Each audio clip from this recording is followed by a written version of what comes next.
রাজধানীর ever care হাসপাতালে আছেন সহকর্মী আমিনুল ইসলাম। বেগম খালেদা জিয়ার স্বাস্থ্যের সবশেষ তথ্য জানাতে সরাসরি যুক্ত হচ্ছি তার সঙ্গে।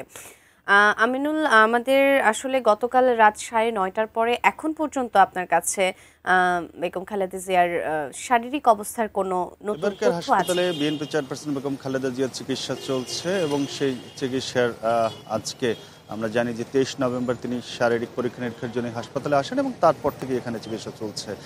সেই নানা সময়ে বিভিন্ন উদ্বেগ উৎকণ্ঠার পরে বেগম খালেদা জিয়ার চিকিৎসা এখনও চলমান এবং এর সাথে দেশি বিদেশি বিভিন্ন বিশেষজ্ঞ বা চিকিৎসকদের সমন্বয়ে একটি বোর্ড গঠন করা হয়েছে এবং সেই বোর্ডের সমন্বয়ের জন্য তার পুত্রবধূ বিএনপি ভারপ্রাপ্ত চেয়ারম্যান তারেক রহমানের স্ত্রী তিনিও বাংলাদেশে এসেছেন এবং তিনি এই সার্বিক বিষয়টি দেখছেন। আরএফএল অডিটর, বাঁকা হয় না, ফাঁকা হয় না, আর ভাঙা এক কথায় অসম্ভব। সব মিলিয়ে একটি আলোচনা বিষয় ছিল যে আসলে বেগম খালেদা জিয়াকে লন্ডনে নিয়ে যাওয়া হবে উন্নত চিকিৎসার জন্য। সেটি আসলে কখন নেওয়া হচ্ছে সেটি নিয়ে আসলে বা অনেকের মনেই সেটি আসলে জানার আগ্রহ রয়েছে, কারণ ইতিমধ্যেই কয়েকটি তারিখ পিছিয়ে গিয়েছে। আসলে কেন তাকে নেওয়া হচ্ছে না, কী কারণে তিনি যেতে পারছেন না, সেই প্রশ্নগুলোর আসলে অনেকের মনে রয়েছে।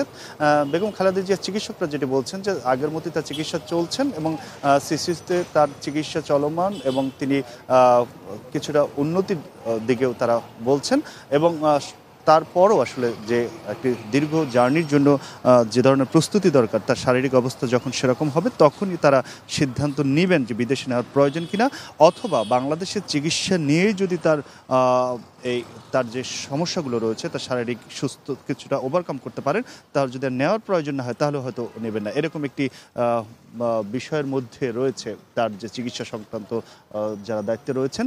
তবে সব প্রস্তুতি ইতিমধ্যে নেওয়া হয়েছে। আমরা জানি যে কাতারের আমিরের এয়ার অ্যাম্বুলেন্স দেওয়ার কথা ছিল, সেই তার নিজস্ব যে এয়ার অ্যাম্বুলেন্স সেটি যান্ত্রিক ত্রুটি দেখা দিয়েছিল, তারপরে ভাড়া করা এয়ার অ্যাম্বুলেন্স সেটিও আনার ব্যবস্থা করা হয়েছে।